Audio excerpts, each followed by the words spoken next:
Yeah, so back at Pepper Street, Tuesday morning, as predicted. The Ballet's prediction was spot on.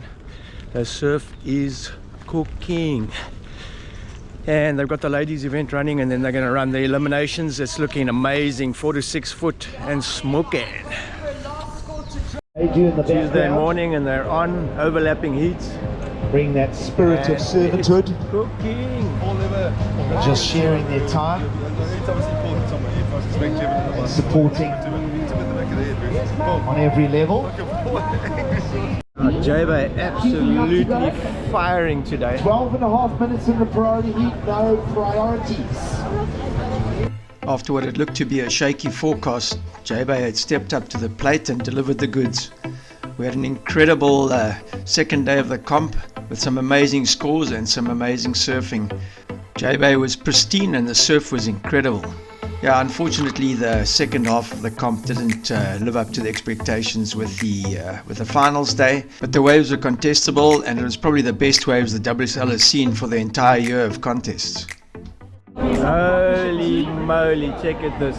It's absolutely 1992 firing. Also here on the beach. So those of you who argued about it being better than the Brazilian beach break, I beg to differ. One in 92, 95. Put your arguments forward, there's no way you're going to win this one. Look, was it you for the Aussies, but live action. Firing. Oh my goodness, Liam O'Brien. This is going to go absolutely annihilating the walls of supers here behind him. Kanoa. Look at that! Oh, the jet ski is almost getting mowed down. Doesn't get better. You can take your Brazilian beach break and shove it. So a good exchange of rides between Japan and Australia. Yeah, the who's who of South African surfing had pulled into JBay to enjoy an amazing day in the sunshine and some incredible surfing. Carissa Moore gets that first beautiful arc off the top. Yeah, it was sad that the South African contestants didn't make it through, and Geordie and Matt were knocked out. It sort of took the gloss off the event for all the people that had pitched up to watch it. But there was some incredible surfing, and Philippe Toledo absolutely destroyed Ethan Ewing, even though he was one of the top performers out there in the big day the Saturday before. Yeah, so let's catch up to where we are at the present and move along. Yeah, so the comp's all gone and finished. I haven't surfed for 3 weeks while the comp's been going. There's just been so many people here. Also a lot of problems with my ears. Headed for another op. I was at the ENT yesterday. So yeah, chiseling needed again. So going down to go and have a look at the comp area. They're busy clearing everything. So we haven't been able to get near the parking lot or anything like that for almost a month now. So yeah, it's bittersweet having the comp. We haven't surfed, and yeah, our place hasn't been returned back to normal yet, but yeah, hopefully getting there in this week. Is massive swell coming this weekend, Sunday, Monday, Tuesday, talking 7 meters, very southerly direction, so it's definitely going to push straight in. It's going to be absolutely massive, and hoping they've cleared the parking lot by then so we can park on the lookout. But no matter, the question now is those. I've had a bit of a think about it after all the debacle with the scoring, blah blah blah. Is it worth it for your town to have these events? And maybe I'll chat to a few of the guys and see what they have to say. Ooh, I can see some nice lines coming down. But yeah, it's been a massive upheaval for sure. For the businesses in the town, it's been great. For the surfers, awesome to see the guys, the top guys out on some decent waves. Unfortunately the final wasn't that great, but as far as surfing's concerned, it's been yeah, not so cool for the locals. There have been so many people here. It was school holidays. Things I take it have eased off a little bit, and the swell that's coming now is a Sunday, Monday, Tuesday. It's not on a long weekend, so I'm sure some of the normal crew will be come up from Cape Town, and we'll have a bunch of guys here. I see Geordie's still here. I had a chat to him yesterday. He's going to be out. Anyway, let's go and have a look. We'll chat to some of the guys and see what they had to say. Yeah, the last of the gear being taken down, the overhead stuff's all gone. But yeah, it's still pretty crowded here. Hey, mob of cars, yeah. I see a lot of CA cars here at this stage as well. Sure. So there's quite a few people in the accommodation here. Most of the superstructure is going down. Almost back to normal. Not quite. Yeah, they've been knocking the stuff down since 2 days ago. See the northwest still on the water. Definitely waves though. Phew! Give it another hour and this northwest will disappear.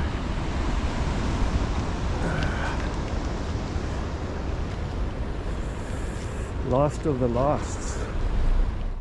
Well, the comp's over, but JBay is still firing. Yesterday was freaking awesome waves. Went a little bit onshore at one stage, but yeah, the last rites of the infrastructure being read here. We're all so happy because we've almost got the car park back. John's back here again. He's parking back. off. He doesn't want to leave here. He's go back to Plet and all the sharks. Yeah, we've had a good run. Yeah, I can't help myself. Yeah, we had a lekker day yesterday, lekker afternoon surf yesterday. Yeah. Nobody around. Yeah, it's great. Yeah, I took a shot to the side of the head yesterday, not holding onto my board at Boney. I was on a double up. Freaking board smacked me in the face. So yeah, getting too old for this shit. John's laughing. But yeah, oh well, it's great to have our freaking spot back again. I was chatting to Gordon Wood, who's been taking some pics of us and that, and he was just saying he's missed the chats on the boardwalk, and the sort of this whole thing sort of upset our rhythm here. But yeah, it'll be nice by the end of today. It'll all be back and be back in place again. It'll be the old JBay again. Okay, so sitting on the boardwalk here, waiting for the big swell this weekend with AC Andrew Carter, one of our top backhanders and contest surfers from the early days. He's my age as well. Complaining, check him stretching over here. He's complaining about having to take cataflams and stuff. We both started feeling it badly and about to get seriously punished this next weekend because the swell's about to step up into the 10-foot plus range in the next about tomorrow, or call it Sunday, in 2 days time, and it looks like about 5 days of that shit. So yeah, tell me, what did you think of the comp? Yeah, look, they had one really good day's surf, and considering what they've had this year, and I've been watching the other events, I thought just JBay showed up at least, gave them a taste of what we have here. So although the last day was a little bit dismal, a bit small, you know, for the guys to really show what's going on, it was a good contest, a good vibe, good turnout. What do you think of the judging? Well, you know, I'm putting you on a spot. I thought Geordie was unlucky. I mean, he was surfing really well. I mean, what I saw of him before the event, I thought, just he's up there. You know, you knew if the wave was going to be over 4 feet, he was in there with a good chance. He was doing great turns. So he was very unlucky to surf his first heat in really shitty conditions, and the second heat, I mean, it was just not enough waves for him. But for the rest of the judging, there were a couple of calls that were close, but in the end of the day, I think the two best surfers got through to the final. You know, I thought in those conditions, that sort of 2-3 foot, Ethan, and Philippe just destroyed him. And I actually thought those were the two standout surfers. Yeah, no, so absolutely. kind of, you know, I reckon the right surfers got through. John was a close call in his heat, but still, I think the main oaks, in those conditions, Toledo was unstoppable. Yeah, I think he freaking just destroyed the guys basically. I mean, that heat was just phenomenal. I mean, there's just no way you're coming back from that, you know. He would have beaten anybody on that day. There's no way. I mean, yeah, I think there were a few judging calls. I felt that John had a bit of a tough one, and but yeah, as you say, I mean, the standout guys that were here before the comp was, I think Rio Wado looked super smooth. Kanoa looked really good. John was looking good. Geordie was looking amazing on the big day. Yeah, I think if it had been 8 foot, it would be hard to beat him. But yeah, I think it was nice to see there were no airs, and it was actually like a full-on surf contest. You know, the airs didn't really come into it, except for maybe in the early rounds there were 1 or 2, but they really didn't play a part, and that's basically what we wanted to see. So yeah, I do think as you say, I think the right guys got through. They were, the people you mentioned were totally ripping, and yeah, I think Ethan was actually the standout. I reckon he was actually the standout. well, I mean, just thought, he had a very unfortunate final. Yeah. He just, Toledo just smoked, dominated from start to finish. Ethan just couldn't get going, so there was a bit of a letdown because he was better than what he produced in the final. But okay, so Andrew's actually a shaper as well. He used to shape boards for a long time. He's still shaping, but more for himself and for mates. He actually got a house here in JBay, so he's almost retired here now. So yeah, one of the slummies East London boys has finally come to his senses and come to a better place. well, I've come to a crowded place. I mean, Crowded. I miss the Nahoon Reef days where we basically surf with 5-6 of us in the water most days, and it's always cooking. Yeah, we were hoping you'd leave the sharks at Nahoon. Well, listen, I always say that the guys at Nahoon Reef owe me 2-3 years of ways because I made that place uncrowded for years. Yeah, it's Andrew was actually attacked by a white in Nahoon, so he's one of the survivors, believe it or not. So yeah, he could tell you a few stories, and he's still surfing. So yeah, for all those guys that keep on saying, "Hey, how can you surf there, man? The wave's too good to leave alone. You just have to." You have to, but here's I always tell my mates when we're sitting out there and they're saying, "Oh, do you worry about sharks?" I say, "No, but I've had my turn. It's like, it's not going to happen twice. If it does happen twice, I'll be really famous." So I feel kind of lucky. You'll have to join. What's his name? Yeah, Shannon Ainsley has been attacked twice. Once at Nahoon, and where was the other one? Both. I'm not sure. And then he's also been amongst the killer whales in Norway. He had part of them come up next to him. He obviously soiled himself, but yeah, nothing happened. But yeah, so he's one of the guys in the stats who's had two attacks. Yeah, he actually had a double attack with two whites at the same time at Nahoon a couple of years back. Jeez, I tell you, there's a crew. East London, you go and sit in a bar in East London and you say, "Hands up, anybody being attacked by a shark?" And in most bars there'll be 3 guys that put their hands up. I mean, it's outrageous. So don't surf in East London, basically. A small group of surfers surfing sharky Eastern waves. Beach. What's it not? Eastern Yellows. Yellows, Canooby Point, Nahoon Reef. I mean, they all danger places. Yeah. Yeah, well, I mean, yeah, we've all been in the water with him. Yeah, I mean, I was in the water the day that Coffee got hit here as well. I mean, it was just myself, Warren, Dean, and Coffee out on a 8 to 10 foot day with a light onshore, and I mean, we weren't even seeing each other, and he just went missing, and we couldn't work out what was going on. And looked up on the dune. In those days, there was no car park and stuff like this, and the guys were flashing their lights on the combis, and I said to Warren, "It looks like there's something going on here. I think we better go and check it out." And yeah, he'd been hit. Fortunately, he didn't get touched at all. It just bit his board. So yeah, we all know about it, and it's become patently obvious that there's a major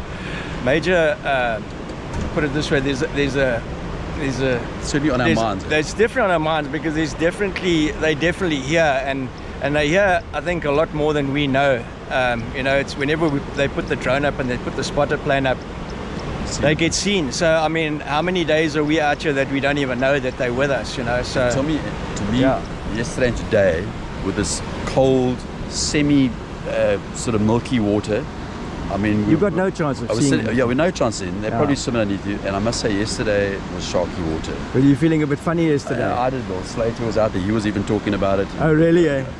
Yeah, I actually surfed Magnus yesterday. It was northwest, and I went up there because I knew that the southwest you'd feel it first there, and then I thought, okay, well, I'll come back. And I actually got a wave to the bottom, then I had to paddle across that long beach. Well, it's not a long beach break, but it's a fair bit of stretch of beach break, and I didn't feel good at all on my own paddling the back of that back line there, So yeah, I think we're all fully aware of it, and just hoping that it's not going to happen. I've had a horrible feeling that something was going to happen, and it has happened, but I had a feeling it would be worse, and we're all just hoping it's not going to be us.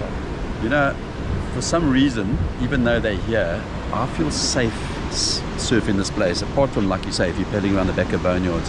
When you surf supers or tubes or point and that, you feel that you're that close to the rocks. It's probably a false sense of security, judging by how close they're swimming, but you're 20 strokes away from the rocks. It's not like Nahoon Reef or some of these other well, you're way places. out on the You're deep, a long way out. that Something big boil, happens, you're a K out to sea. And it's not an easy in, So it's a false sense of security, but I don't feel unsafe surfing. Yeah, well, I guess, it's take the chances. And look at this, it's still freaking firing down the line. We're all going to go and get in again, try and loosen our shoulders. the old men are feeling very stiff after yesterday. Yeah, 2 surfs in a day doesn't happen much. Yeah. That's a recipe for some cataflan. Absolutely. Absolutely. Yeah, it's interesting. I mean, yeah, whenever we overseas and you go JBay, the first thing people say are sharks. And now for sure they are here. And I think we've become way more aware of the fact that they are here on most days, I reckon. So yeah, and you know, even with that footage that Nathan Florence put on, I mean, the guys were right near it and the water looked clean and they couldn't see it just because of the reflection on the water, and you think they're black on top, but that camouflage works, you just don't see them. So yeah, it doesn't stop the guys coming and surfing here, that's for sure. I don't know there's anybody who hasn't gotten in because of that. So I mean, that footage almost made me feel better. To see them actually disregard you. Disregarding, you can understand when he made that move in the water, a bit of paddling, and then it would attack them. Yeah. But when we're sitting out there, generally, if there's a shark, I would hope to think they're just going to swim underneath you and cruise by. You know? Yeah, the only problem with these is, and we see them normally from like 11 to 1 in the midday, and these sharks feed on rays and other sharks, and they basically do their patrol up the beach. And I mean, we've got this massive stretch of beach which stretches all the way up to Port Elizabeth there, so that's basically their area of feeding. And you know, when you see them at 1 o'clock, they're fed already, and that's probably why they're so docile and they're just swimming along chill, you know. So yeah, it's just the one that hasn't managed to get some grub for the morning that might come past you and take a bite, and that's, you know, I think that's probably what happens. So yeah, so you never really know.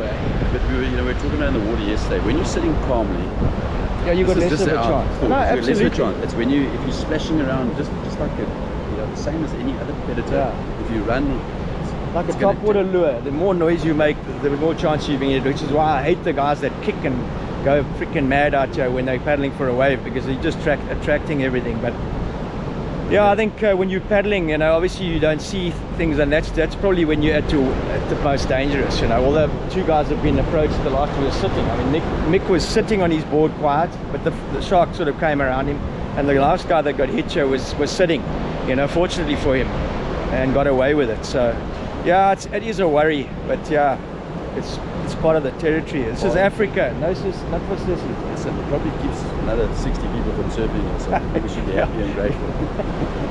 As long as it doesn't chew on my leg. Yours has been chewed on already, so I guess I got more chance than you have. Hey, well, if it does, it's going to make me famous. Yeah, so we've got a really massive 2 cold fronts that are hitting Cape Town today, Friday, and the swell will probably hit you on Sunday, and then there's another swell on Tuesday, and both of them are sort of 15 seconds going 7 meters, so it's going to be really big. Hopefully I'll be able to get some footage of JBay and of Bruce's. I'm going to take a trip over there and check that out, because the swell's very south, and hopefully we'll be able to get some footage of that. It's not often that you'll see footage of that breaking, so yeah, holding thumbs. Yeah, the buoy forecast was looking absolutely incredible, and was being backed up by the forecast on the synoptic charts. There was 2 systems hitting one behind each other, and then looking even further into the future, we were looking at an absolute monstrous blob of purple which was coming across the Atlantic, and that's going to be for the following week. You can see it there on the chart. Smoking! Yeah, it seems crazy that we were talking about the surf that was coming down the line when we had absolutely perfect 6-foot surf romping down the point at that moment. Here's a little chat with Autumn. My name is Autumn Hayes. I'm from Santa Cruz, California. This is my 2nd time here. I came here last year before the Bolito Pro and fell in love with it. And I knew that I'd come back, and I've been here for almost 2 months, and I might extend my trip again. I've already extended it a couple times. She's super welcome. Yeah, she's a friendly face, surfs super well. Surfing a little 20 today. Yeah. I was just yelling at her from the boardwalk to take a normal board out, because she surfs it so well. Yeah, it's a bit sleepy today, but we've just had about a 6-foot set come through, so it's definitely worthwhile getting out there. Oh yeah. Yeah, you didn't stay for the comp. Did you watch No. it Did you watch it at all? A little bit. I came back on finals day. I watched a little bit of it cool. online, but honestly, when I'm not here, I don't want to see the waves. I get too jealous. What is it about JBay that makes you come back? The waves, for sure. I come from Right Point Break, so this just is like this is next level. Like, this is just the best ever. And like, it's so nice being able to meet everyone and know the locals, and like everyone's a friendly face now. And yeah, it's hard to go home once you know everyone here. How do you find the locals here? Pretty good. I'm putting you on the spot now. As long as you respect everyone in the lineup and wait your turn, you're all good. Awesome, man. Yeah. Just give the locals any wave they want and you're set. The guys will love that. Yeah. Well, listen, I'm going to hold you up. There's some good waves out there. Go and have a fun time. We'll see you in the water now. See you out Cheers. there. Bye. Enjoy. Thank you. Yeah, the forecast for after the weekend was looking absolutely incredible, and the swell that we were talking about in the future hadn't even started to show on the charts. So join us next week, and we'll give you a few more insight into what everybody thinks about JBay and the locals and the local point of view, and hopefully have some footage of the big swell when it arrives. I think it's going to be an absolutely outstanding week of surf with more to come. So make sure you subscribe and join us next week for the next edition of the Next Offshore Adventure and the JBay Local Perspective. Thanks for watching. Ciao for now.